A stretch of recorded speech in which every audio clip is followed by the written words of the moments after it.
Welcome back to Daybreak. Sailors from around the world will take off tomorrow in the Chicago to Mackinac race, also known as the Mac. With the unpredictable weather and fickle winds, this 333-mile run up Lake Michigan through the Straits and just into Lake Huron is a world-class sporting event.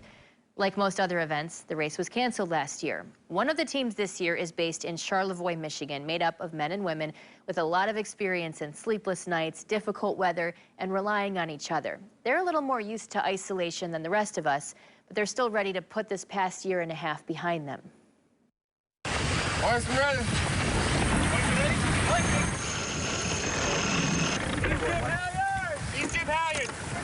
My whole family on that side jokes about it. They're like, it's your Viking blood. That's why you love sailing. With sailing, as with life, you can use any wind and go any direction. Trevor Van Ash thought he had found his direction with the Army. Oh, my Army service was kind of crazy. I joined at 17.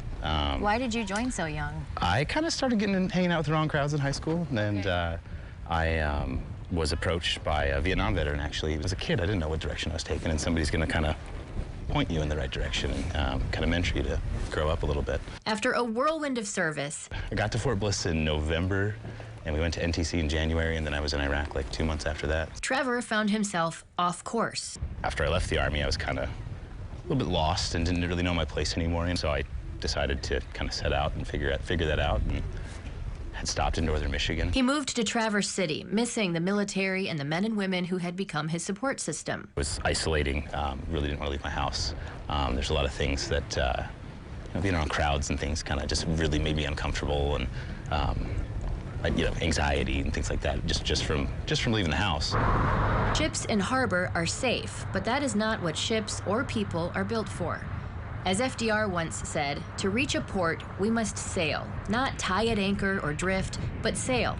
And that's where Trevor found his calling. I was watching YouTube videos about sailing and ended up finding a little sailboat in the neighborhood that nobody was using.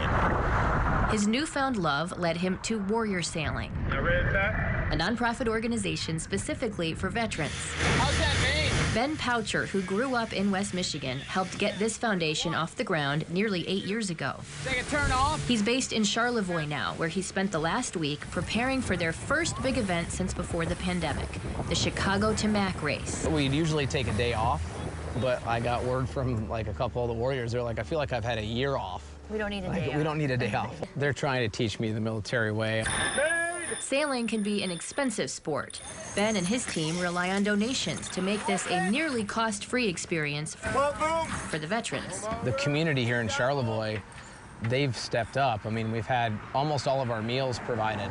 So people have been dropping off breakfast and lunch and dinner. When you're sleeping on the boat, there are 5 people up on deck that are pretty much have your life in their hands, and you have to trust them, and you have to work as a team to make it happen.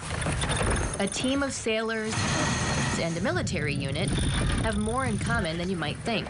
And so when you can recreate that in like an activity and a recreational activity, there's nothing like it, because we all bond over that connection that we have as a team. That unique bond has helped Trevor get back on course.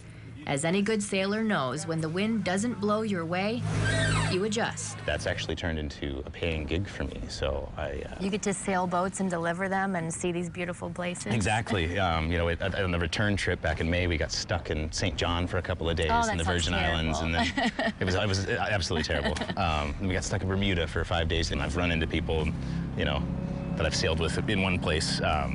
All over, and you see these familiar faces and, these remote parts of the world, and it's like, how the heck did you get here, and it's all through sailing, so. So you're not avoiding people anymore? Not at all, no, I kind of seek out people these days. And that's the biggest thing that we take away is, like, it's about the people. Can I make this feel a little bit more awkward by just being behind Jim? Yeah. It's not about sailing. These warriors have learned God may provide the wind.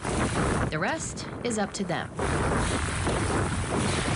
This is the first time Warrior Sailing has brought more than 8 people together for an event since before the pandemic.